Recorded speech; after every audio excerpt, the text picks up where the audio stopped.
சொன்னால் அதிருப்தியில் இருக்கக்கூடிய நிர்வாகிகளை யார் யார் அதிருப்தியில் இருக்கிறார்களோ அவர்களை அனைவரையும் பூக்கட்சி தற்போது சமாதானப்படுத்தி கொண்டு இருக்கின்றது. அதையும் ஒரு சிறிய தொகுப்பாக நாம் பார்த்துவிட்டு வந்து விடலாம். கட் பண்ணி இதோ அந்த காட்சியை நீங்கள் பார்த்து கொண்டிருக்கின்றீர்கள். ஏற்கனவே இந்த தேசிய கூட்டணி அதுல இருந்து வெளியில போறேன், எனக்கு மரியாதை இல்லை, மட்டும் இல்லை மரியாதையும் இல்லை, என்னை வந்து மதிக்க மாட்டாங்க, ஒரு பொருட்டாவே மதிக்க மாட்டாங்க, நான் 3 முறை சிஎம்மா இருந்தேன் அப்படின்ற மாதிரி மன விரக்தியில் வெளியில போன அவரை இந்த பூக்கட்சி சமாதானப்படுத்தி கொண்டிருக்கின்றது. இவர் ஒரு தனி அமைப்பு 2-3 வாட்டி ஆரம்பிச்சு இப்ப அது ஃபெயிலியர் ஆகி இப்போ தனியா வெளியே இருக்காரு. இவரை சமாதானப்படுத்தக்கூடிய அந்த முயற்சியை நம்ம வந்து பார்த்துக்கிட்டு இருக்கிறோம்.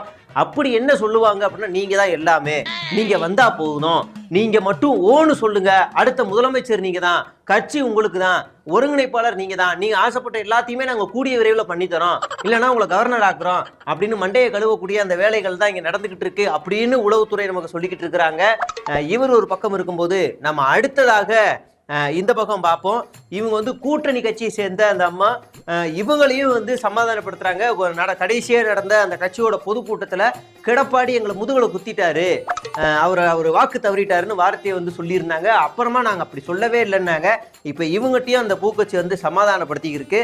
என்னன்னா, நீங்க வந்தா போதும், போன தடவை கம்மியா ஸ்வீட் பாக்ஸ் கொடுத்தாலும் சரி இந்த வாட்டி கொஞ்சம் அதிகமா நம்ம பாத்துக்கலாம், அவங்களே சொல்லியிருக்காங்க, நாங்க சொல்லல, இதெல்லாம் அங்க நல்லாவே பார்த்தாங்கன்னு.